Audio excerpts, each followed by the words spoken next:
നമസ്കാരം. ഈവനിംഗ് ഡിബേറ്റിലേക്ക് സ്വാഗതം. 1600 രൂപ ക്ഷേമ പെൻഷൻ തട്ടിയെടുത്ത 2 ലക്ഷം രൂപ ശമ്പളം വാങ്ങുന്ന കോളേജ് പ്രൊഫസറുടെ നടപടിയെ എന്ത് പേരിട്ട് വിളിക്കും? ലോകത്തിന് തന്നെ മാതൃകയായി 66 ലക്ഷം പേർക്ക് പ്രതിമാസം 1600 രൂപ നൽകുന്ന പദ്ധതിയിൽ നിന്നാണ് 1458 സർക്കാർ ജീവനക്കാർ ഒരു വർഷം 3 കോടിയോളം രൂപ തട്ടിയെടുത്തിരിക്കുന്നത്. കേന്ദ്ര സർക്കാർ കേരളത്തെ സാമ്പത്തികമായി ഞെരുക്കുന്നതിനിടയിലും മുടങ്ങാതെ പെൻഷൻ കൊടുത്തുകൊണ്ടിരിക്കുന്ന സംസ്ഥാന സർക്കാരിൻ്റെ കരുതലിനെയാണ് ഈ 458 പേർ തച്ചുടച്ചിരിക്കുന്നത്.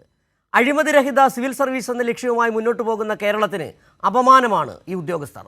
അഴിമതിക്കാരല്ലാത്ത ഭൂരിപക്ഷം സർക്കാർ ജീവനക്കാരെ കൂടി സംശയനിഴലിൽ നിർത്തുന്ന ഈ തട്ടിപ്പുകാർക്കെതിരെ കർശന നടപടി തന്നെ വേണം. ഈ വിഷയമാണ് ഈവനിംഗ് ഡിബേറ്റ് ഇന്ന് ചർച്ച ചെയ്യുന്നത്. ചർച്ചയിൽ പങ്കെടുക്കുന്നതും NGO യൂണിയൻ സംസ്ഥാന പ്രസിഡന്റ് MV ശശിധരൻ, ഒപ്പം മുതിർന്ന മാധ്യമപ്രവർത്തകൻ A സജീവൻ, രാഷ്ട്രീയ നിരീക്ഷകൻ റെജി ലൂക്കോസ് എന്നിവരാണ്. ആദ്യം ശ്രീ MV ശശിധരനിലേക്കാണ്. താങ്കൾ അടക്കമുള്ളവർ പണിയെടുക്കുന്ന അല്ലെങ്കിൽ പ്രവർത്തിക്കുന്ന സംഘടനകൾ, ഈ സംഘടനകൾ എന്ത് നിലപാടെടുക്കുന്നു എന്നുള്ളത് ഒരുപക്ഷെ കേരളത്തിലെ പൊതുസമൂഹം കാത്തിരിക്കുന്ന ഒരു കാര്യം കൂടിയാണ്. നമുക്ക് മനസ്സിലാക്കാത്ത ആദ്യമായി ചില സംശയങ്ങളാണ് ശ്രീ MV ശശിധരൻ താങ്കളോട് ചോദിക്കുന്നത്. അപ്പോൾ നമുക്കറിയാം, ഇത് ഒരു വർഷം മാത്രമാണ് ഏകദേശം 2.25 കോടിയോളം രൂപ ഇവർ തട്ടിയെടുത്തത്. അതിൽ നമുക്കറിയാം, ഈ പെൻഷൻ വാങ്ങുന്നതിൻ്റെ മസ്റ്ററിംഗ് അടക്കമുണ്ട്. ഒപ്പം തന്നെ സർക്കാർ ജീവനക്കാരുടെ സ്പാർക്ക് സംവിധാനമുണ്ട്, സേവന സോഫ്റ്റ്വെയർ അടക്കമുണ്ട്. ഈ സർക്കാരിൻ്റെ ഇടപെടലിൽ ഇൻഫർമേഷൻ കേരള മിഷൻ നടത്തിയ പരിശോധനയിലൂടെ തന്നെയാണ് ഇത് കണ്ടെത്തിയത്. പക്ഷേ എന്നാൽ പോലും ഈ പരിശോധനകൾ നടത്തുമ്പോൾ ഈ കഴിഞ്ഞ വർഷങ്ങളിൽ അത്രയും ഈ തട്ടിപ്പ് നടത്തിക്കൊണ്ടിരിക്കുന്നത് കണ്ടെത്തുന്നതിൽ ഒരു താമസം ഉണ്ടായിട്ടുണ്ടോ നിലവിൽ? തീർച്ചയായും. ആദ്യം തന്നെ സൂചിപ്പിക്കാനുള്ളത്, ഏറ്റവും അപമാനകരവും ദൗർഭാഗ്യകരവുമായ ഒരു സംഭവമാണ് ഇത്. 1458 ജീവനക്കാരും അധ്യാപകരും ഏറ്റവും പാവപ്പെട്ടവർ വാങ്ങുന്ന സാമൂഹ്യ സുരക്ഷാ പെൻഷൻ കൈപ്പറ്റുന്നുണ്ട് എന്ന് പറയുന്നത് തന്നെ സിവിൽ സർവീസിന് വളരെ അപമാനകരമായ ഒരു കാര്യം തന്നെയാണ്. ഇവിടെ ഇതിൻ്റെ പരിശോധന സൂക്ഷ്മതലത്തിൽ നടക്കുന്നതിൽ വൈകലുണ്ടായിട്ടുണ്ട് എന്ന ചോദ്യത്തിന് ഉണ്ട് എന്ന് തന്നെയാണ് ഞങ്ങൾക്ക് പറയാനുള്ളത്. കൃത്യമായ പരിശോധന ഇവിടെ സൂചിപ്പിച്ചതുപോലെ സേവന സോഫ്റ്റ്വെയറും സ്പാർക്ക് സോഫ്റ്റ്വെയറും പരസ്പരം കമ്പയർ ചെയ്തപ്പോഴാണ് ഇത്രയും ആളുകൾ, ഈ പെൻഷൻ വാങ്ങുന്ന ആളുകൾ ശമ്പളവും സ്പാർക്കിൽ നിന്ന് വാങ്ങുന്നുണ്ട് എന്ന വിവരം ലഭ്യമായത്. അതുകൊണ്ട് തന്നെ ഇത് സൂക്ഷ്മതലത്തിൽ പരിശോധിച്ച് ഉചിതമായ നടപടി സർക്കാർ എടുക്കണം എന്ന് തന്നെയാണ് കേരള NGO യൂണിയൻ്റെ സുവ്യക്തമായ നിലപാട്. ഇതിൽ ഏറ്റവും വലിയ സർവീസ് സംഘടന എന്ന തരത്തിൽ NGO യൂണിയൻ മുന്നോട്ട് വെക്കുന്ന ചില മാതൃകകൾ പൊതുസമൂഹം ആ തരത്തിൽ തന്നെ എടുക്കാറുമുണ്ട്. ഇവിടെ സർവീസ് സംഘടന എന്ന തരത്തിൽ ഒരു പക്ഷേ ഇതിനകത്ത് NGO യൂണിയനിൽപ്പെട്ട ആളുകളും ഉണ്ടായെന്ന് വരാം. അവർക്കെതിരെ എന്ത് നടപടി എടുത്തുകൊണ്ടായിരിക്കും സംഘടന മുന്നോട്ട് പോവുക നിലവിൽ? തീർച്ചയായും ഞങ്ങളുടെ സർക്കാർ ഇവരുടെ പേരുവിവരം പുറത്തു വിട്ട് കഴിഞ്ഞാൽ ഒരാളെ വ്യക്തിപരമായി ആക്ഷേപിക്കുന്നതിനോ മറ്റോ അല്ല, എങ്കിലും NGO യൂണിയനിൽപ്പെട്ട ആളുകൾ അങ്ങനെയുണ്ട് എങ്കിൽ അവരെ ഈ സംഘടനയുമായിട്ടുള്ള എല്ലാ ബന്ധവും അവസാനിപ്പിക്കും, അവരെ സംഘടനയിൽ നിന്ന് മാറ്റി നിർത്തും എന്ന് തന്നെയാണ് അസംയുക്തമായി പറയാനുള്ളത്. ശരി, ശ്രീ MV ശശിധരൻ തുടരുക. ഇപ്പോൾ റെജി ലൂക്കോസ് കൂടി ചേരുകയാണ്. റെജി ലൂക്കോസ്, ഒരുപക്ഷേ പൊതുസമൂഹം ഈ വിഷയത്തെ കണ്ടുകൊണ്ടിരുന്ന ഈ വാർത്ത വന്നപ്പോൾ തന്നെ, അല്ലെങ്കിൽ തന്നെ സർക്കാർ ജീവനക്കാരോട് ഒരുതരം ശത്രുതാ മനോഭാവം സമൂഹത്തിൽ ഒരു ചെറിയ ന്യൂനപക്ഷമെങ്കിലും വച്ച് പുലർത്തുകയും ചെയ്യുന്നുണ്ട്. കാരണം സുരക്ഷിതമായ ജീവിതമാണ്, മെച്ചപ്പെട്ട ശമ്പളം, സർക്കാർ മികച്ച എല്ലാ ശമ്പള കമ്മീഷനുകളൊക്കെ കൃത്യമായി കൊണ്ടുവരുന്നു, കൃത്യമായ ശമ്പളം കൊടുക്കുന്നു, DA കുടിശ്ശിക അടക്കം തീർത്തു കൊടുത്തുകൊണ്ടിരിക്കുന്നു. അങ്ങനെ മെച്ചപ്പെട്ട ശമ്പള സേവന വ്യവസ്ഥകളുള്ള ഇവർ ഈ കാര്യം ചെയ്യുമ്പോൾ അതിൽ ഏറ്റവും രസകരമായ വസ്തുത ഈ കോളേജ് പ്രൊഫസർ ചെയ്തു എന്നുള്ളതാണ്. 3 കോളേജ് പ്രൊഫസർമാരുണ്ട്, 4-ലധികം ഹയർ സെക്കൻഡറി അധ്യാപകരുണ്ട്. ഇവരൊക്കെ പൈസ മേടിച്ചു എന്ന് പറഞ്ഞ് ഞങ്ങൾ ഇന്നലെ ഈ വാർത്ത പോകുമ്പോൾ നമ്മുടെ ഈ ഹെഡ്ലൈൻ്റെ ക്യാപ്ഷൻ കൊടുത്തത് എന്ത് പറയാനെന്നാണ്. അതിനപ്പുറത്തേക്ക് എന്താണ് ചോദിക്കാനുള്ളത് എന്നുള്ളൊരു ചോദ്യമുണ്ട്. ഈ പൈസ കിട്ടിയിട്ട് ഇവർക്ക് മതിയാകുന്നില്ലേ എന്നുള്ളൊരു ചോദ്യമാണ്. 1600 രൂപ ഒരുപക്ഷെ 1.5 ലക്ഷം രൂപയുടെ മൂല്യം കൽപ്പിക്കുന്ന വലിയൊരു ജനവിഭാഗം ഇവിടെയുണ്ട്. 66 ലക്ഷം പേര് ഇത് വാങ്ങുകയാണ്. ആ പെൻഷൻ കൃത്യമായി കൊടുക്കാൻ ഒരു സർക്കാർ എടുക്കുന്ന ബുദ്ധിമുട്ടുകളെക്കുറിച്ച് നമുക്ക് അറിയാവുന്നതാണ്. പെൻഷൻ ഫണ്ട് ബോർഡ് അടക്കം കൊണ്ടുവരാൻ ശ്രമം നടത്തുന്ന സർക്കാർ ഇവിടെ ഇത് ചെയ്യുമ്പോൾ ഇത് എന്ത് പറയണം ശ്രീ റെജി ലൂക്കോസ്? ഷിജു, നമ്മൾ മനസ്സിലാക്കേണ്ടത് ഒരു വർഷം 11,000 കോടി രൂപയാണ് കേന്ദ്ര സർക്കാരിന്റെ ആ കടുത്ത അവഗണനയെ അതിജീവിച്ചുകൊണ്ട് ഈ പാവപ്പെട്ട ജനങ്ങൾക്ക് 66 ലക്ഷം വരുന്ന ജനങ്ങളുടെ വീടുകളിൽ 1,600 രൂപ വെച്ച് നൽകാനായിട്ട് നമ്മുടെ സംസ്ഥാന സർക്കാർ കണ്ടെത്തിയിരിക്കുന്നത്. ഇവിടെ നമ്മൾ മനസ്സിലാക്കേണ്ട രണ്ട് പ്രധാനപ്പെട്ട കാര്യങ്ങളുണ്ട്. അതായത് ഒന്ന്, ഈ പറയുന്ന കോളേജ് അധ്യാപകരോ ഹയർ സെക്കൻഡറി അധ്യാപകരോ ഉൾപ്പെടെ അതിനകത്ത് 10ഓളം ഗസറ്റ് ഉദ്യോഗസ്ഥന്മാരുണ്ട്, അതുപോലെ തന്നെ 10ഓളം പോലീസ് ഉദ്യോഗസ്ഥന്മാരുണ്ട്, വിവിധ തരത്തിലുള്ള സർക്കാർ ഉദ്യോഗസ്ഥന്മാരുണ്ട്. സത്യം പറയണ ഈ വാർത്ത കേട്ടപ്പോൾ തലകുലിച്ചു പോയി. കാരണം കനത്ത ശമ്പളം, ഇന്ത്യയിലെ തന്നെ ഏറ്റവും മാതൃകാപരമായ രീതിയിലുള്ള ശമ്പളം വാങ്ങിക്കുന്ന ഈ സർക്കാർ ഉദ്യോഗസ്ഥർ ഈ പാവപ്പെട്ട മനുഷ്യരുടെ പെൻഷൻ പൈസ തട്ടിയെടുത്തു എന്ന് പറഞ്ഞാൽ അത് ഒന്നാന്തരം മോഷണമാണ്. മോഷണത്തിൽ കവിഞ്ഞതിനകത്ത് ഒന്നും പറയാൻ പറ്റത്തില്ല. എത്രയോ കോടികളായിരിക്കും ഇവർ തട്ടിക്കൊണ്ടിരുന്നത്. സംസ്ഥാന സർക്കാർ ഇത് കണ്ടുപിടിച്ചപ്പോൾ സത്യസന്ധമായിട്ട് പറയുകയാണെന്നുണ്ടെങ്കിൽ ഞാൻ അഭിനന്ദിക്കുക. കാരണം പിച്ചച്ചട്ടി കൈയിട്ട് വാരുക എന്നൊക്കെ നമ്മൾ കേട്ടിട്ടുള്ളൂ. ഇതിപ്പോ അത് പ്രത്യക്ഷത്തിൽ നമുക്ക് കാണാൻ പറ്റി. ഇനി രണ്ടാമത്തെ കാര്യം എന്ന് പറയുന്നത്, ഇവരുടെ പേരുകൾ പുറത്തു വിടണം. കാരണം ഒരു 100 രൂപ പോക്കറ്റ് അടിക്കുന്ന ഒരു സാധാരണക്കാരനെ ജയിലിൽ അടയ്ക്കുന്ന ഒരു നിയമസംഹിതയുടെ രാജ്യത്താണ് നമ്മൾ താമസിക്കുന്നത്. അതുകൊണ്ടാണ് ഒരു പൊതുവെ ശരി. ശ്രീ റെജി ലൂക്കോസ്, എം വി ശശിധരനിലേക്ക് ഒരിക്കൽ കൂടി പോവുകയാണ്. ശ്രീ എം വി ശശിധരൻ, ഒരു പക്ഷേ ഇപ്പോൾ റെജി ലൂക്കോസ് ചൂണ്ടിക്കാട്ടിയതുപോലെ ഈ പലിശയടക്കം വാങ്ങുക എന്നുള്ളവർക്കെതിരെ കർശനമായൊരു നടപടി സർക്കാർ ഇന്നലെ ധനമന്ത്രി വ്യക്തമാക്കിയത്, ഇവർക്കെതിരെ കർശനമായ നടപടി ഉണ്ടാകും, അടച്ച പലിശയടക്കം തിരിച്ചു പിടിക്കുമെന്നുള്ളതാണ്. പക്ഷേ ഇത് തട്ടിപ്പ് തന്നെയാണ്. സർക്കാരിൻ്റെ പണം തട്ടിയെടുത്തു. അത്തരത്തിൽ പണം തട്ടിയെടുക്കുന്നവർക്കെതിരെ എന്താണ് നിയമത്തിൽ പറഞ്ഞിട്ടുള്ളത്? സർവീസ് സംഘടനാ ചട്ടങ്ങളിൽ എന്താണ് പറഞ്ഞിട്ടുള്ളത്? ആ നടപടികളിലേക്ക് പോകണ്ടേ? കേവലം ഒരു പൈസ തിരിച്ചു പിടിക്കുന്നത് കൊണ്ട് മാത്രം ഈ പ്രശ്നത്തിന് പരിഹാരം കാണാനാകുമോ? ഈ തട്ടിപ്പ് നടത്തിയവർക്ക് ഉചിതമായ ശിക്ഷ നൽകാനാകുമോ? സർക്കാർ ജീവനക്കാരെ സംബന്ധിച്ച് അവർ സർക്കാർ സർവീസിൽ പ്രവേശിക്കുന്നതോടുകൂടി സർക്കാർ കോണ്ടാക്റ്റ് റൂളുണ്ട്. 1960 സർവീസ് കോണ്ടാക്റ്റ് റൂൾ അനുസരിച്ച് അവർക്ക് പ്രവർത്തിക്കാൻ സാധിക്കൂ. മറ്റു വരുമാനങ്ങളൊന്നും അവർക്ക് സർക്കാർ വരുമാനമല്ലാതെ മറ്റു വരുമാനങ്ങൾ, ശമ്പളമല്ലാതെ മറ്റു വരുമാനങ്ങൾ പാടില്ല. അങ്ങനെയുള്ളവരെ തീർച്ചയായും മറ്റ് വരുമാനം കരഗതമാക്കുന്നവരെ, അനധികൃതമായിട്ട് കരഗതമാക്കുന്നവരെ തീർച്ചയായും നിയമത്തിൻ്റെ മുന്നിൽ കൊണ്ടുവരണം. അതിന് സർവീസ് ചട്ടങ്ങൾ ഇവിടെയുണ്ട്.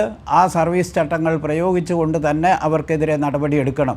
അത് പറയുമ്പോൾ ഒരു കാര്യം കൂടി സൂചിപ്പിക്കാനുള്ളത്, ഇവിടെ ചർച്ച ചെയ്യുമ്പോൾ ഇന്നലെയും മാധ്യമങ്ങളിൽ, ഇന്ന് പത്രമാധ്യമങ്ങളിലൊക്കെ വന്നു, ഇത് സർവീസ് ആകെ മോശമാണ് എന്ന രീതിയിലേക്കുള്ള ഒരു ചർച്ച വരുന്നത് അപകടകരമാണ്.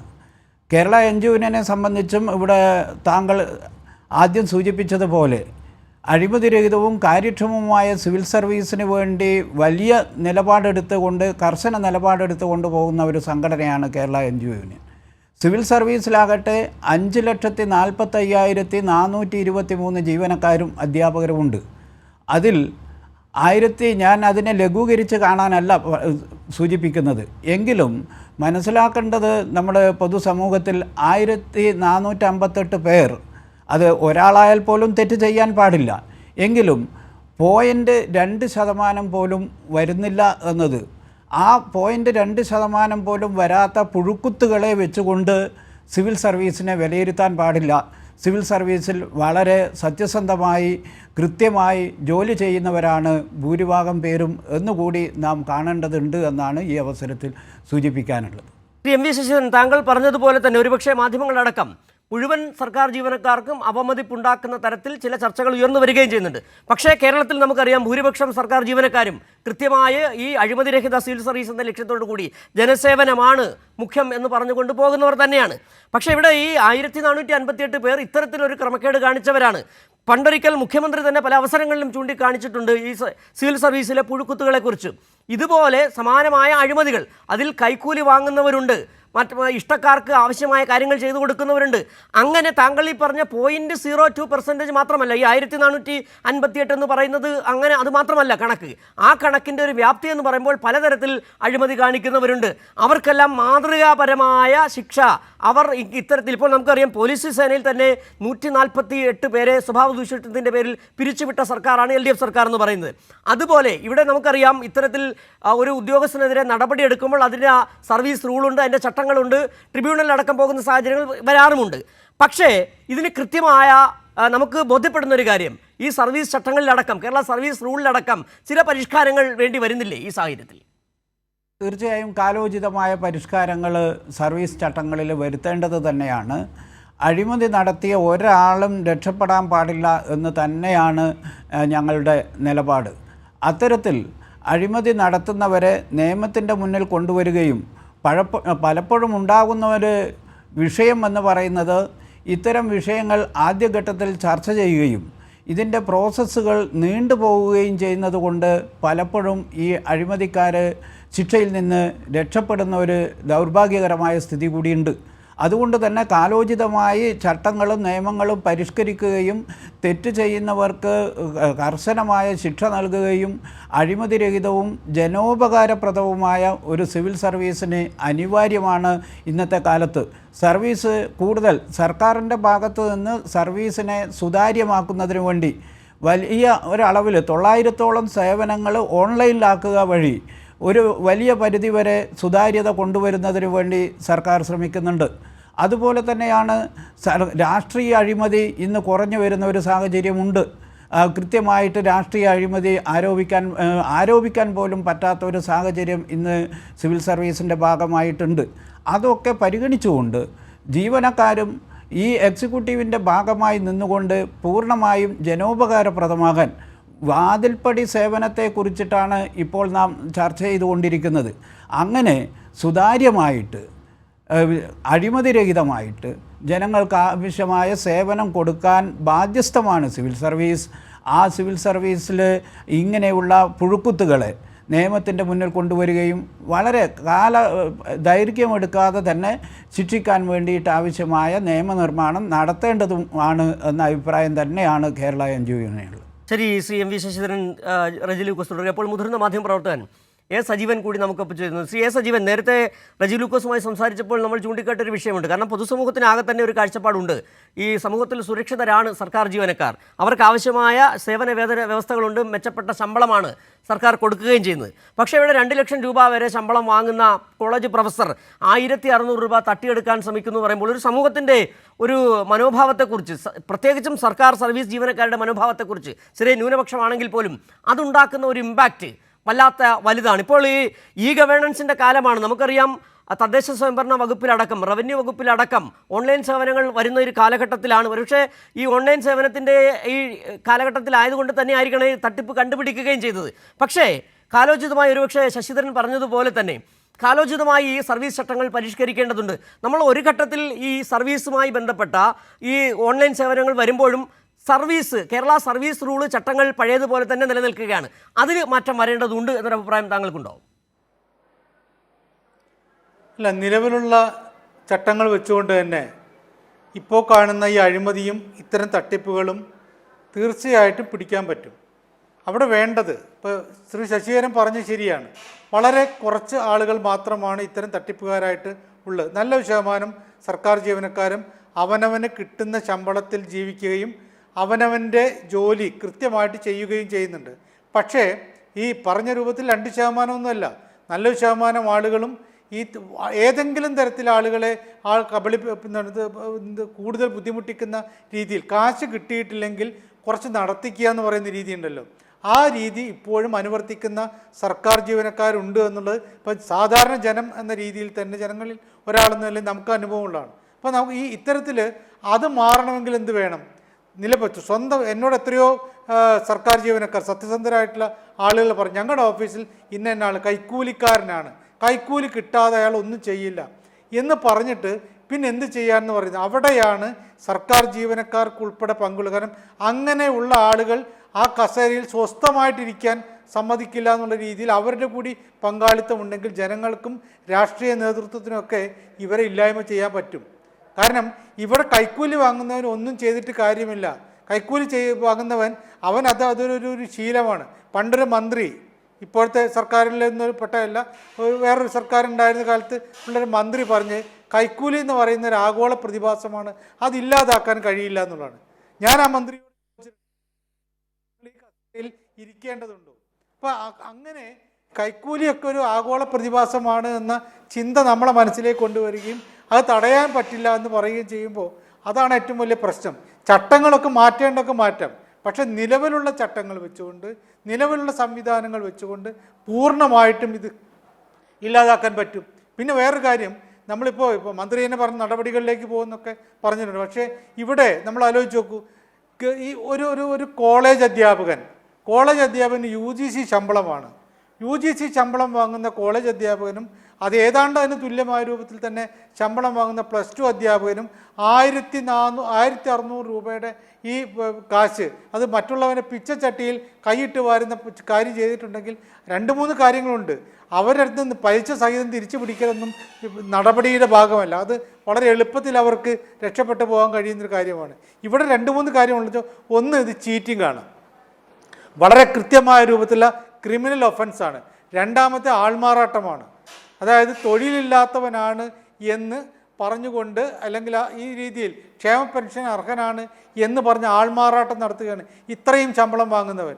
ഇവരെയൊക്കെ പലപ്പോഴും എല്ലാ കോളേജ് അധ്യാപകരെ കുറിച്ചല്ല പറയുന്നത്. നമ്മുടെ മുഖ്യമന്ത്രി നേരത്തെ ഇവിടെ പ്രളയമുണ്ടായ കാലത്ത് ഒരു സാലറി ചാലഞ്ച് വെച്ചിരുന്നു.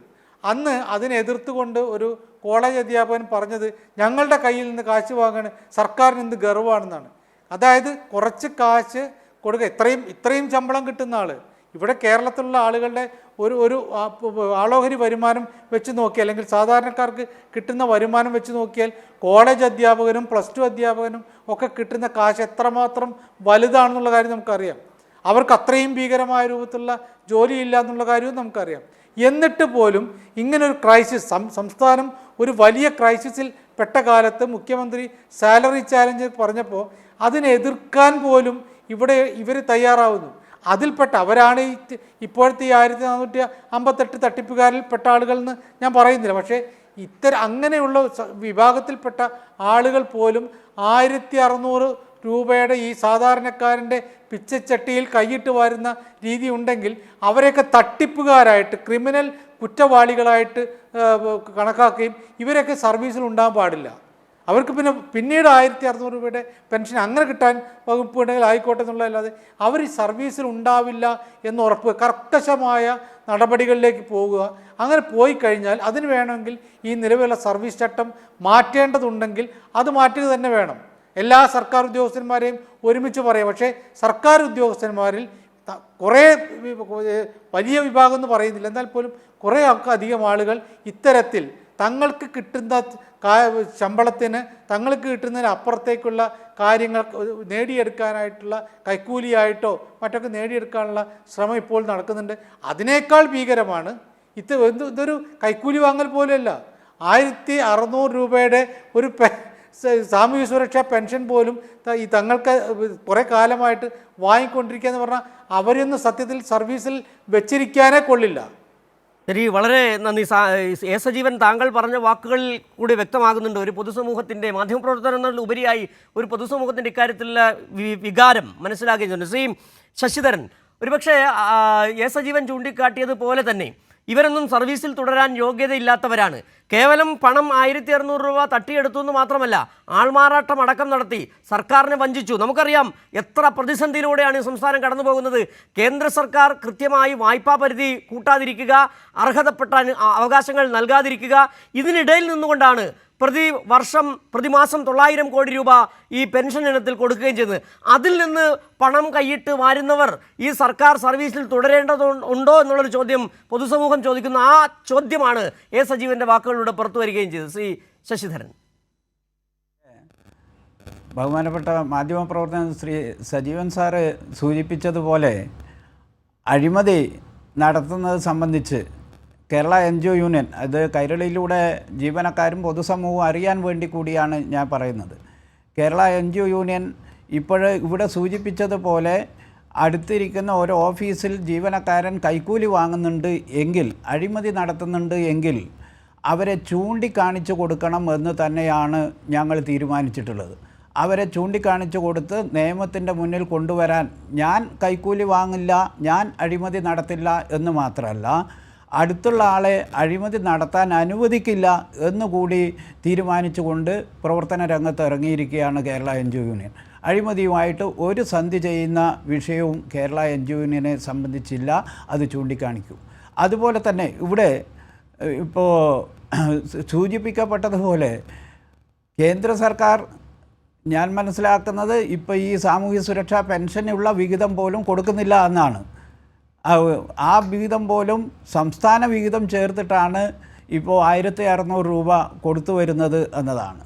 ആ തുക ഇവിടെ പറഞ്ഞതുപോലെ ഏറ്റവും പാവപ്പെട്ടവർക്ക്, സമൂഹത്തിൻ്റെ ഏറ്റവും അടിത്തട്ടിലുള്ളവർക്ക്, അവരുടെ ഏറ്റവും അടിസ്ഥാനപരമായ ജീവിതാവശ്യങ്ങൾ നിറവേറ്റുന്നതിന് വേണ്ടി കൊടുക്കുന്ന ഒരു കൈത്താങ്ങാണ്. ആ കൈത്താങ്ങിൽ കൈയിട്ട് വാരുക എന്ന് പറഞ്ഞാൽ ഒരു കാരണവശാലും അംഗീകരിക്കാൻ കഴിയില്ല. അത് ജീവനക്കാരെ സമൂഹത്തിനാകെ അപമാനമാണ്. അതാണ് ഞാൻ തുടക്കം പറഞ്ഞത്, അപമാനകരമാണ്. അവർക്കെതിരെ കർശനമായ നടപടി സ്വീകരിക്കണം. അവർ സിവിൽ സർവീസിൽ ഇത്തരത്തിലുള്ള ആവർത്തനങ്ങൾ ഇല്ലാതിരിക്കാൻ. ഇനി നാളെ ഇതിൻ്റെ ഒരു സവിശേഷത എന്താണെന്ന് അറിയൂ, ഇവർ അറിയാത്തവരൊന്നുമല്ല. ഞാൻ ചേർത്ത് പറയാം, ഇവർ ഈ കാര്യം അറിയാത്തവരൊന്നുമല്ല. ഓരോ വർഷവും മസ്റ്ററിങ് നടത്തുന്നുണ്ട്. മസ്റ്ററിങ് നടത്തുമ്പോൾ സ്വന്തം കൈയുടെ വിരൽ വെച്ച് കൊടുത്താൽ മാത്രമേ ഈ പെൻഷൻ വരൂ. അത്രമാത്രം അറിഞ്ഞുകൊണ്ട് നടത്തുന്ന അഴിമതി തന്നെയാണ് ഇത് എന്നതാണ്. അതുകൊണ്ട് തന്നെ അവരെ നിയമത്തിൻ്റെ മുന്നിൽ കൊണ്ടുവരണം, നിയമപരമായ നല്ല ശിക്ഷ കൊടുക്കണം എന്നത് തന്നെയാണ് ഞങ്ങളുടെ അഭിപ്രായം. ശ്രീ റെജി ലൂക്കോസ്, ഒരുപക്ഷേ നേരത്തെ ഇവിടെ ചർച്ച ചെയ്തതുപോലെ തന്നെ സംസ്ഥാന സർക്കാർ രണ്ടാം പിണറായി സർക്കാർ അടക്കം സർക്കാർ ജീവനക്കാർക്ക് മെച്ചപ്പെട്ട സൗകര്യങ്ങൾ, കഴിഞ്ഞ ദിവസം തന്നെ മന്ത്രിസഭാ യോഗം ചേർന്ന് വലിയ ചില തീരുമാനങ്ങൾ, സർക്കാർ ജീവനക്കാർക്ക് അനുകൂലമായ ചില തീരുമാനങ്ങൾ കൈക്കൊണ്ട്. അതൊന്ന് സർക്കാർ ജീവനക്കാർ വിരമിക്കുമ്പോൾ കിട്ടുന്ന ആനുകൂല്യങ്ങളുടെ സങ്കീർണതയുണ്ട്, അത് ലഘൂകരിക്കുന്നത് അടക്കമുള്ള ചില നടപടികൾ. അതോടൊപ്പം തന്നെ യുവജനങ്ങൾക്ക് പ്രയോജനപ്പെടുന്ന രീതിയിൽ ഈ സർക്കാർ ജീവനക്കാരുടെ പെൻഷൻ പ്രായം കൂട്ടില്ല, നിലവിൽ റാങ്ക് ലിസ്റ്റ് ഉള്ള ഒരു തസ്തികയിൽ എംപ്ലോയ്മെൻറ്റിൽ നിന്ന് നിയമനം നടത്തില്ല, എല്ലാ വർഷവും ഒഴിവുകൾ റിപ്പോർട്ട് ചെയ്യണം. അങ്ങനെ വളരെ നിർണായകമായ ചില തീരുമാനങ്ങൾ കഴിഞ്ഞ ദിവസത്തെ മന്ത്രിസഭാ യോഗം കൈക്കൊള്ളുകയും ചെയ്തു. ഇവിടെ ഉയർന്നു വരുന്ന പ്രശ്നം നേരത്തെ പറഞ്ഞതുപോലെ തന്നെ ഈ സംസ്ഥാന സർക്കാർ ഈ മേഖലയെ കൂടുതൽ ശക്തിപ്പെടുത്താനും കൂടുതൽ സുതാര്യമാക്കാനും ശ്രമങ്ങൾ നടത്തുന്നു. അതിൻ്റെ ഭാഗമായി ഈ ഗവേണൻസ് തന്നെ മെച്ചപ്പെട്ട രീതിയിൽ കൊണ്ടുപോകാൻ ശ്രമിക്കുന്നു. കൂടുതൽ സർക്കാർ സേവനങ്ങൾ ഓൺലൈനാക്കി മാറ്റുന്നു. പക്ഷേ അപ്പോഴും ഒരു വിഭാഗം ഉദ്യോഗസ്ഥർ ഇങ്ങനെ തന്നെ നിൽക്കുകയാണ്. ഇത് എസ്റ്റാബ്ലിഷ് ചെയ്യപ്പെട്ട ഒരു കാര്യമാണ്, സ്ഥാപനവൽക്കരിക്കപ്പെട്ടതാണ് ഈ കൈക്കൂലി അഴിമതി എന്നുള്ളൊരു ബോധം സർക്കാർ ജീവനക്കാർക്ക് തന്നെയുണ്ട്. അത് മാറ്റപ്പെടേണ്ടതല്ലേ ശ്രീ റെജി ലൂക്കോസ്? തീർച്ചയായിട്ടും അനിവാര്യമായ ഒരു മാറ്റം അതിൽ വരേണ്ടതാണ്. ഇപ്പൊ നമുക്കൊരു ഈ സമീപകാലത്ത് കഴിഞ്ഞൊരു 2 മാസത്തിനിടയ്ക്ക് കേരളത്തിൽ ചില മാധ്യമങ്ങള് സത്യസന്ധമായിട്ട് പറയുകയാണെങ്കിൽ CPM വിരുദ്ധ മാധ്യമങ്ങള് കേരളത്തിൽ ഒരു പൊതുബോധം സൃഷ്ടിക്കാൻ ശ്രമം നടത്തിയിട്ടുണ്ട്. എന്താണ്? സർക്കാർ ഉദ്യോഗസ്ഥരെ വിമർശിക്കാൻ പാടില്ല. സർക്കാർ ഉദ്യോഗസ്ഥർ എന്ത് തെറ്റ് ചെയ്താലും, ജനങ്ങളെ ഏതെല്ലാം രീതിയിൽ ദ്രോഹിച്ചാലും, ജനങ്ങളുടെ ജീവിത സാഹചര്യത്തെ പോലും പിന്നെ എന്താ പറയുക വിലക്കേർപ്പെടുന്ന രീതിയിലുള്ള ദ്രോഹങ്ങൾ ചെയ്താലും അവരെ വിമർശിക്കാൻ പാടില്ല, അവരൊരു വരേണ്യ വർഗമാണെന്നുള്ള ഒരു നരേറ്റീവ്, ഒരു പൊതുബോധം സൃഷ്ടിക്കാണ്ട് കേരളത്തിൽ ചില മാധ്യമങ്ങൾ കഠിന ശ്രമം നടത്തിയിട്ടുണ്ട്. ഞാൻ ആ സംഭവത്തിലേക്ക് ഒന്നും പോകുന്നില്ല, അത് നമുക്ക് എല്ലാവർക്കും ചർച്ച ചെയ്തത് എല്ലാവർക്കും അറിയാം. എന്നാൽ വിമർശനത്തിന് വിധേയരാണോ ഈ സംസ്ഥാന സർക്കാർ ജീവനക്കാരെന്ന് പറയുന്നത്? ഇപ്പൊ ഇവിടെ ഈ ഗവേണൻസിനെ കുറിച്ച് എന്നോട് ഷിജു പറഞ്ഞു, ഇന്ത്യയിലെ ഏറ്റവും നമ്പർ 1 ഈ ഗവേണൻസ് നടത്തുന്ന സംസ്ഥാനം കേരളമാണ്. കഴിഞ്ഞ 8 മാസമായിട്ട് ക്ഷേമ പെൻഷന്റെ വിഹിതം കേന്ദ്ര സർക്കാർ തരാറില്ല. ഇതിനോടകം കേരളം നേരിട്ട ദുരന്തങ്ങൾ എത്ര? വയനാട് ദുരന്തത്തെ കുറിച്ച് ആലോചിച്ച് നോക്കൂ. വയനാട് ദുരന്തത്തിൽ നമുക്ക് നഷ്ടപ്പെട്ടിരിക്കുന്നത് ഏകദേശ കണക്കനുസരിച്ചാണ് ഏതാണ്ട് 2200 കോടി രൂപയാണ്. 3 മാസങ്ങൾക്ക് ശേഷവും ഹൈക്കോടതി പോലെയാണ് 2 തവണ ഇടപെട്ടതിന് ശേഷം അനുവദിച്ചിരിക്കുന്ന കേവലം 77 കോടി രൂപ മാത്രം. എന്നാൽ 1% പോലും പിന്നെ നമ്മുടെ വയനാട് ദുരന്തത്തിന്റെ റീഹാബിലേഷൻ പ്രോഗ്രാംസിൽ മുടക്കം വരുത്താൻ ഈ സർക്കാർ തയ്യാറായിട്ടില്ല. അവർക്കെല്ലാം വാടക കൊടുക്കുന്നു, അവരുടെ ജീവിത സന്ധാരണത്തിനുള്ള കാര്യങ്ങൾ നോക്കുന്നു. 30 ദിവസത്തിനുള്ളിൽ തന്നെ അവിടുത്തെ കുട്ടികൾക്ക് നഷ്ടപ്പെട്ടു പോയ സ്കൂളുകളിൽ അവരുടെ പഠനം തിരിച്ചു കൊണ്ടുവന്നു. ഇതിനെല്ലാം പണം കണ്ടെത്തുന്ന ഒരു ഗവൺമെന്റ് ഇവിടുത്തെ പാവപ്പെട്ട 66 ലക്ഷം ജനങ്ങളുടെ ക്ഷേമ പെൻഷൻ കൃത്യമായിട്ട് നൽകുന്നു. 1-2 മാസം വീഴ്ച വരുത്തിയിട്ടുണ്ട്. അതാണ് ഞാൻ തുടക്കത്തിൽ പറഞ്ഞത്. 1-2 മാസം മാത്രം ഡിലേ ആയാൽ പോലും കേന്ദ്ര സർക്കാരിന്റെ അവഗണനയൊക്കെ മറന്നുകൊണ്ട് ഇവിടെ വിമർശനം ഉയർത്തുന്ന മാധ്യമങ്ങളാണ് കേരളത്തിലുണ്ട്. അവര് ഒരു കാര്യം മനസ്സിലാക്കണം, ഈ സംസ്ഥാന സർക്കാർ ഉദ്യോഗസ്ഥന്മാർക്ക് വേണ്ടി നൽകുന്ന ആനുകൂല്യങ്ങള്, അവർക്ക് കാലങ്ങളായിട്ട് നൽകുന്ന അവരുടെ ശമ്പള വർധനവ്, ഇതെല്ലാം പരിഗണിക്കുമ്പോൾ ഈ ഉദ്യോഗസ്ഥര്, ഈ കോളേജ് അധ്യാപകരും സ്കൂൾ അധ്യാപകരും ഗസറ്റഡ് ഉദ്യോഗസ്ഥന്മാരും പോലീസ് ഉദ്യോഗസ്ഥരും അടങ്ങുന്ന ഒരു സംഘം, മറ്റൊരു ഡിപ്പാർട്ട്മെന്റിലെ ഉദ്യോഗസ്ഥരുണ്ട് 1458 പേര്. നമ്മുടെ ഈ സർക്കാരിന്റെ ഈ പറയുന്ന ഏറ്റവും വലിയ സൗജന്യമായ ഒരു ദേശീയ തലത്തിൽ തന്നെ അഭിമാനമായ ഒരു പദ്ധതിയാണ് ക്ഷേമ പെൻഷൻ. അതിനകത്ത് നിന്ന് കൈയിട്ട് വാരി മോഷ്ടിച്ചു എന്ന് പറഞ്ഞാൽ കേരളത്തിന് ഒരിക്കലും പൊറുക്കാൻ പറ്റത്തില്ല. ഇത് പൊറുക്കാവുന്നതിന് അപ്പുറമായ ഒരു കുറ്റമാണ്. ഇപ്പൊ സർക്കാർ ഉദ്യോഗസ്ഥന്മാരെല്ലാവരും മോശമാണെന്ന് പറയുന്നില്ല. ബഹുഭൂരിപക്ഷവും അവരിൽ നല്ല മനുഷ്യരാണ് സർക്കാർ ഉദ്യോഗസ്ഥർ. ജനങ്ങളുമായി അടുത്തിടപെടുകയും ജനങ്ങൾക്ക് വേണ്ടി പ്രവർത്തിക്കുകയും നമ്മുടെ ദുരന്ത കാലഘട്ടങ്ങളിലൊക്കെ രംഗത്തിറങ്ങി ജനങ്ങൾക്ക് വേണ്ടി പ്രവർത്തിച്ച വലിയ രീതിയിലുള്ള സേവന പാരമ്പര്യമുള്ള ഒരു വിഭാഗമാണ് സർക്കാർ ഉദ്യോഗസ്ഥർ. അവരിൽ നിന്നൊരു ചെറിയ വിഭാഗം, വളരെ മൈന്യൂട്ട് ആയിട്ടൊരു വിഭാഗം കാണിക്കുന്ന ഈ കടുത്ത തെറ്റ് ആ പൊതുസമൂഹത്തിന് മുമ്പിൽ ഈ ഉദ്യോഗസ്ഥ വൃന്ദത്തെ മൊത്തത്തിൽ മോശക്കാരാക്കുവാണ്. പൊതുസമൂഹത്തിന് ഇവരോട് ഒരു നെഗറ്റീവ് ആറ്റിറ്റ്യൂഡ് ഉണ്ടാകാനുള്ള ഒരു കാരണം എന്താ? ഇത്തരം പ്രവൃത്തികളാണ്. അത് ഒരു തർക്കമല്ല കാര്യത്തിൽ. ഞാൻ ചോദിക്കട്ടെ, ഇവിടുത്തെ തൊഴിലില്ലാത്ത എത്ര ചെറുപ്പക്കാർക്ക് ഈ ഗവൺമെന്റ് സ്റ്റാർട്ടപ്പ് വഴിയും അല്ലാതെ രീതിയിലൊക്കെ 1.5 ലക്ഷം പദ്ധതികൾ കേരളത്തിൽ തുറന്നു കഴിഞ്ഞു കഴിഞ്ഞ 2 വർഷത്തിനുള്ളിൽ. നിസ്സാരമല്ല. രണ്ടാം പിണറായി സർക്കാർ 1.5 ലക്ഷം സംഭവമായി പറയുന്നത്. ആ സമയത്ത് അതിൽ എത്രയോ പദ്ധതികള് ഈ ഉദ്യോഗസ്ഥന്മാർ കാരണം എന്റെ അടുത്ത് തന്നെ വന്ന് 2-3 പേരുണ്ട് തടസ്സപ്പെട്ടിരിക്കുന്ന ഒരു കാരണമില്ലാതെ ഉണ്ട്. അത് ആരാണ് ചെയ്യുന്നത്? ഈ ചെറിയൊരു വിഭാഗമാണ്. അപ്പൊ സ്വാഭാവികമായിട്ട് ഇവരെ വിമർശിക്കാൻ പാടില്ല, ഇവരൊരു വരേണ്ട വർഗമാണെന്നുള്ളൊരു ഒരു പൊതുബോധം സൃഷ്ടിക്കുന്ന ഇവിടുത്തെ ഈ പറയുന്ന ഇടതുപക്ഷ വിരോധികളായുള്ള മാധ്യമങ്ങളും ഇതിനകത്ത് കുറ്റവാളികളാണ്. ഇതിനകത്ത് നമ്മൾ മനസ്സിലാക്കേണ്ട രണ്ടാമത്തെ വസ്തുത എന്ന് പറയുന്നത്, നിയമത്തിന്റെ മുമ്പിൽ ഏതൊരു പൗരനും ഇന്ത്യയിൽ തുല്യരാണ്. ഇന്ത്യൻ പ്രസിഡന്റ് ഒഴിച്ച് ബാക്കി എല്ലാവരും, ഇന്ത്യൻ പ്രധാനമന്ത്രി പോലും തുല്യരാണ്. ആ ഒരു സാഹചര്യത്തിൽ ചെറിയ മോഷണം നടത്തിയാൽ പോലും ജയിലിൽ പോവുകയും വാർത്തകളിൽ ഇടം പിടിക്കുകയും ചെയ്യുന്ന ഒരു കേരളത്തിൽ ഈ 1458 പേരുടെയും പണസഹിതം, ഞാൻ വീണ്ടും ആവർത്തിക്കുന്നു, അവരുടെ പേര് സഹിതം പുറത്തു കൊണ്ടുവരണം, അവരെ പിരിച്ചുവിടണം, നല്ല രീതിയിലുള്ള ശിക്ഷ അവർക്ക് തരണം. ആ ഒരു മോഷണത്തിന് ഏതെല്ലാം രീതിയിൽ ശിക്ഷയുണ്ടോ അതെല്ലാം ഇവർക്ക് നേടിക്കൊടുക്കണം. ബഹുമാനപ്പെട്ട യൂണിയന്റെ നേതാവൊക്കെ അതിന് മുൻകൈ എടുക്കണം. നിങ്ങളൊരു നല്ല യൂണിയൻ ഞങ്ങൾക്ക് വ്യക്തമായിട്ടറിയാം. അവരെ യൂണിയനിൽ പിരിച്ചുവിട്ടാൽ മാത്രം പോരാ, ഗവൺമെന്റിനൊപ്പം നിങ്ങൾ നിൽക്കണം. ഈ നാട്ടിലെ ജനങ്ങൾക്ക് ഈ സമാനതകളില്ലാത്ത ക്ഷേമ പ്രവർത്തനങ്ങളും വികസന പ്രവർത്തനങ്ങളും സൗജന്യ വിദ്യാഭ്യാസവും സൗജന്യ ചികിത്സയും റോഡ് വികസനവും എല്ലാം നൽകുന്ന ഒരു ഗവൺമെന്റിനെ ഈ രീതിയിൽ വഞ്ചിക്കുന്ന, ചതിക്കുന്ന ഉദ്യോഗസ്ഥന്മാരെ അവരെ ശിക്ഷയ്ക്ക് വിധേയരാക്കാനുള്ള നടപടിക്രമങ്ങൾക്ക് നിങ്ങൾ പിന്തുണ കൊടുക്കണം. നിങ്ങൾ സർക്കാർ പിന്തുണ കൊടുക്കണം. ചുമ്മാ അവരിൽ നിന്ന് പൈസ തിരിച്ചു പഠിച്ചാൽ പോരാ. മോഷ്ടാവിൽ നിന്ന് കാശ് തിരിച്ചു പഠിച്ചാൽ ശിക്ഷയെന്ന് ഒഴിവാകുമോ? കുറ്റകൃത്യം തന്നെയാ. ആ കുറ്റവാളികൾക്ക് ശിക്ഷ കൊടുക്കുന്ന നിയമമുള്ള രാജ്യത്ത് ഇത്തരം കടുത്ത കുറ്റവാളികൾക്ക് കടുത്ത ശിക്ഷ നൽകണം. ഇല്ലെങ്കിൽ ഒരു പൊതു ജനവികാരം ഇവിടെ ഉണ്ടാവും. ഞാൻ കൈരളി ചാനലിലെ ഇക്കാര്യത്തിൽ അപ്രീഷിയേറ്റ് ചെയ്യുന്നു ഷിജു. കാരണം ഇത് വളരെ കാര്യമായിട്ട് റിപ്പോർട്ട് ചെയ്യും. ഇത്തരം തോന്നിയാസങ്ങൾ, ഇത്തരം മോഷണങ്ങൾ സർക്കാർ ഉദ്യോഗസ്ഥർ ചെയ്തതിനെ പുറത്തു കൊണ്ടുവന്ന് നിരന്തരമായ വാർത്തകളിലൂടെ ഒരു പൊതുബോധം സൃഷ്ടിച്ചത് ഞാൻ അപ്രീഷിയേറ്റ് ചെയ്യുന്നു. അതാണ് ജനങ്ങളോടൊപ്പം നിൽക്കുന്ന ഒരു വാർത്താമാധ്യമം ചെയ്യേണ്ടത്. സജീവ് സാറൊക്കെ ഇവിടെ സൂചിപ്പിച്ച പോലെ ഇതിനെ നിസ്സാരമായിട്ട് കാണാൻ പറ്റുന്നില്ല. ഇത് ചെറിയ കാര്യമായിട്ട് കാണാൻ പറ്റും. നമ്മൾ ചർച്ച കഴിഞ്ഞാൽ മറക്കേണ്ട ഒരു കേസായിട്ട് ഇത് മാറരുത്. ഇത് അത് തന്നെയാണ് റജി ലൂക്കോസ് താങ്കൾ പറഞ്ഞതിനാണ് വളരെ പ്രസക്തമായ കാര്യം. അത് സജീവൻ തന്നെ നേരത്തെ വികാരം പങ്കുവെക്കുകയും ചെയ്തു. അങ്ങനെ ഒരു ചർച്ചയ്ക്ക് ശേഷം അവസാനിപ്പിക്കേണ്ട വിഷയമല്ല ഇത്. ശ്രീ ശശിധരൻ, നേരത്തെ റജി ലൂക്കോസ് ചൂണ്ടിക്കാട്ടിയതുപോലെ കേരള സമൂഹം വല്ലാത്ത പ്രതീക്ഷ അർപ്പിക്കുന്ന ഒരു സർവീസ് സംഘടനയാണ് എൻ ജി ഒ യൂണിയൻ, ഏറ്റവും വലിയ സർവീസ് സംഘടന. നിശ്ചയമായും എൻ ജി ഒ യൂണിയന് ചെയ്യാൻ കഴിയുന്ന നിരവധി കാര്യങ്ങളുണ്ട്. നേരത്തെ പറഞ്ഞതുപോലെ ഈ അഴിമതി, ഈ കൈക്കൂലി, ഈ സ്വജനപക്ഷപാതം എസ്റ്റാബ്ലിഷ് ചെയ്യപ്പെട്ടതാണ് എന്ന ഒരു പൊതുബോധം സർവീസ് ജീവനക്കാർക്കും ഒരു ന്യൂനപക്ഷത്തിനിടയിലെങ്കിലും ഉണ്ട്. അതല്ല എന്ന് മാറ്റിമറിക്കത്തക്ക രീതിയിൽ എന്തെങ്കിലുമൊക്കെ ചെയ്യാൻ എൻ ജി ഒ യൂണിയന് കഴിയും. എന്താണ് ഇത് ഈ പശ്ചാത്തലത്തിൽ കൂടി എൻ ജി ഒ യൂണിയൻ ഭാവി പരിപാടികൾ ആസൂത്രണം ചെയ്യുന്നത്? ഈ വിഷയമായി മുൻനിർത്തി ഈ കളങ്കത്തെ ഒന്ന് മായ്ക്കാൻ വേണ്ടി എന്ത് ഇടപെടൽ നടത്താൻ എൻ ജി ഒ യൂണിയന് കഴിയും?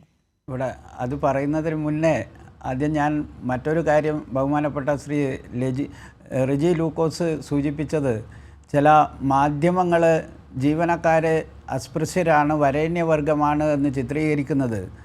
അത് ഞങ്ങൾക്ക് നല്ല ബോധ്യമുണ്ട്. ജീവനക്കാർക്കും ഏത് സാഹചര്യത്തിലാണ് ഞങ്ങളെ വരേണ്യവൽക്കരിക്കുന്നത് എന്നൊക്കെ. അത് തികച്ചും ഞങ്ങളെ ജീവനക്കാരെ ഖജനാവ് കട്ടുമുടിക്കുന്നവരാണെന്ന്, ഖജനാവ് കുത്തിച്ചോർത്തുന്നവരാണെന്ന് ജീവനക്കാർ എന്ന് പറഞ്ഞ അതേ മാധ്യമമാണ് ഇപ്പോൾ ഈ വരേണ്യവൽക്കരണ സിദ്ധാന്തവുമായി വരുന്നത്.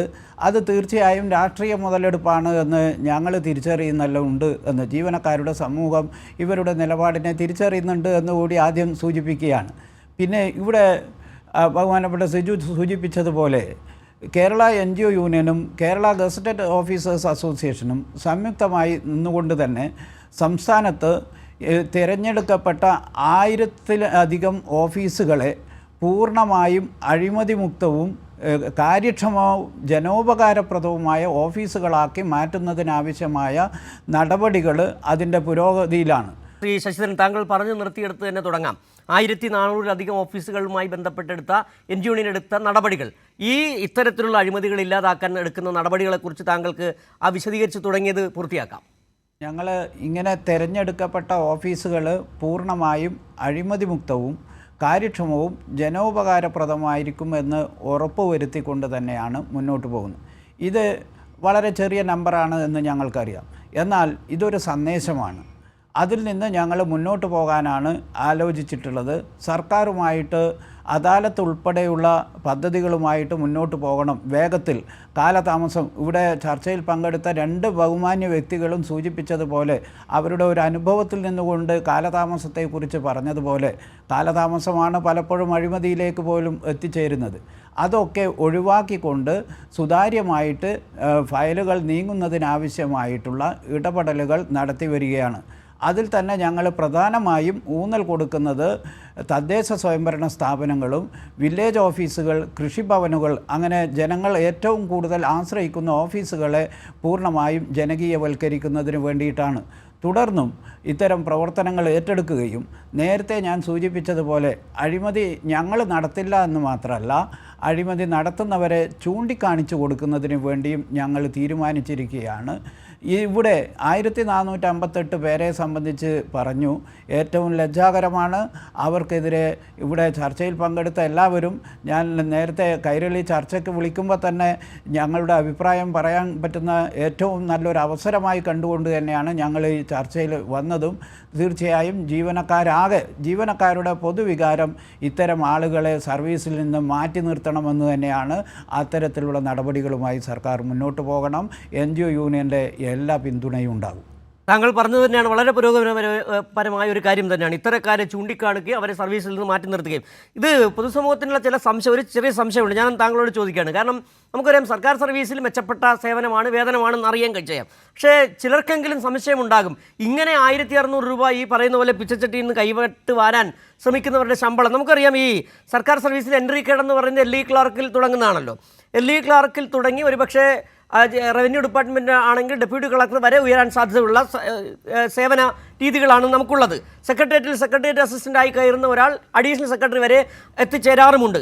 ഈ ഒരു എൻട്രി കേഡറിൽ നമുക്കിപ്പോൾ കേരളത്തിൽ എത്ര രൂപ ശമ്പളം ലഭിക്കുന്നുണ്ട്?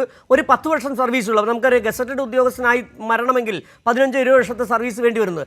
അങ്ങനെയുള്ള ഒരു ആളിൻ്റെ ആവറേജ് സാലറി എൻട്രി കേഡറിലെ ഒരു സാലറിയുടെ ഒരു രീതി ഇപ്പോൾ എങ്ങനെയാണ് ശ്രീ?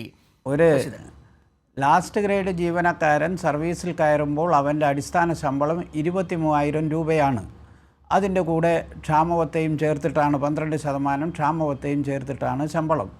അതുപോലെ തന്നെയാണ് ക്ലാർക്കിൻ്റെ 26,500 രൂപയാണ് അവരുടെ അടിസ്ഥാന ശമ്പളം പ്ലസ് DA എന്നതാണ്. തീർച്ചയായും സിവിൽ സർവീസിൽ ജീവനക്കാർക്ക് ശമ്പള പരിഷ്കരണം 5 വർഷം കൂടുമ്പോൾ ശമ്പള പരിഷ്കരണം കൃത്യമായിട്ട്, പ്രത്യേകിച്ച് ഇടതുപക്ഷ ജനാധിപത്യ മുന്നണി സർക്കാർ ഭരിക്കുമ്പോൾ അതിൻ്റെ പ്രഖ്യാപിത ലക്ഷ്യത്തിനനുസരിച്ച് തന്നെ ശമ്പള പരിഷ്കരണം നടത്താറുണ്ട്. അത് ജീവനക്കാർ പ്രക്ഷോഭത്തിലൂടെ നേടിയെടുക്കാറുമുണ്ട്. അതുപോലെ തന്നെയാണ് ക്ഷാമബത്ത. ഇപ്പോൾ കുടിശ്ശികയുണ്ടെങ്കിലും സർക്കാരിൻ്റെ ഭാഗത്ത് നിന്ന് തീർച്ചയായും കുടിശ്ശിക തീർത്തു തരും എന്ന് നിയമസഭയിൽ തന്നെ ചട്ടം 300 പ്രകാരം മുഖ്യമന്ത്രി പറഞ്ഞു കഴിഞ്ഞു. അതിൽ 2 ഗഡു പ്രഖ്യാപിക്കുകയും ചെയ്തു. അത് തീർച്ചയായും ഇന്ന് സമൂഹത്തിൽ ഇതര ജനവിഭാഗങ്ങളുമായി താരതമ്യം ചെയ്യുമ്പോൾ ജീവനക്കാരുടെ സേവന വേതന വ്യവസ്ഥകൾ തരക്കേടില്ലാത്ത, സമൂഹത്തിന് ചേർന്ന് മാന്യമായി ജീവിക്കുവാനുള്ള സേവന വേതന വ്യവസ്ഥ കേരളത്തിൽ കുറേ കാലമായിട്ടുണ്ട്. അതിനനുസരിച്ച് തന്നെ ജീവിക്കേണ്ടതാണ്. ഇനി അങ്ങനെയല്ലെങ്കിലും അതിന് മറുവശം കൂടിയില്ലേ? നമുക്ക് ഒരു ജീവിതത്തിന് ആവശ്യമായ പണമില്ലെങ്കിൽ മറ്റൊരു പണം മോഷ്ടിക്കാൻ പറ്റുമോ? ആ അനർഹമായ പണം വാങ്ങിക്കാൻ പറ്റുമോ? അങ്ങനെ അനർഹമായി വാങ്ങിക്കാൻ പാടില്ലല്ലോ. അത് എത്ര പൈസയായാലും മറ്റൊരു പണം ഇത് മോഷണമാണ്. അതുപോലെ തന്നെ വ്യാജരേഖ ചമക്കലാണ്, ഇത് വഞ്ചിക്കലാണ്. അതുകൊണ്ട് അത് എന്ത് വരുമാനത്തിൻ്റെ അടിസ്ഥാനത്തിലോ ലഭിക്കുന്ന ശമ്പളത്തിൻ്റെ മാത്രം കണക്കിൽ ഇതിനെ വ്യാഖ്യാനിക്കേണ്ടതില്ല. ഇത് തീർച്ചയായും തെറ്റ് തന്നെയാണ്. സമയപരിമിതി മൂലം ഈ ചർച്ച ഇവിടെ അവസാനിപ്പിക്കേണ്ടി വരികയാണ്. ഏതായാലും ക്ഷേമ പെൻഷൻകാരുടെ 1600 രൂപ വീതം തട്ടിയെടുത്ത 1458 ജീവനക്കാർ, അവരെ സേനയ്ക്ക് തന്നെ അപമാനമാണ്. അവർക്കെതിരെ കൃത്യമായ നടപടികൾ തന്നെ വേണമെന്നാണ് NGO യൂണിയൻ്റെ നേതാവ് കൂടിയായ MV ശശിധരൻ ഇവിടെ പറഞ്ഞിരിക്കുന്നത്. അതോടൊപ്പം തന്നെ സമാനമായ ഒരു വികാരം തന്നെയാണ് ഈ ചർച്ചയിൽ പങ്കെടുത്ത സജീവൻ, മുതിർന്ന മാധ്യമപ്രവർത്തകനും ഒപ്പം തന്നെ സാമൂഹ്യ രാഷ്ട്രീയ നിരീക്ഷകനായ റജി ലൂക്കോസും പങ്കുവച്ചത്. ഏതായാലും ഈ ചർച്ച ഇവിടെ അവസാനിപ്പിക്കേണ്ടി വരും. നിരവധി വലിയ വാർത്തകൾ ആന എഴുന്നള്ളിപ്പുമായി ബന്ധപ്പെട്ട് ഇപ്പോൾ ഹൈക്കോടതിയുടേതായ ചില നിരീക്ഷണങ്ങൾ കൂടി വന്നിരിക്കുന്നുണ്ട്. ഏതായാലും വളരെ നന്ദി ചർച്ചയിൽ പങ്കെടുത്ത 3 പേർക്കും.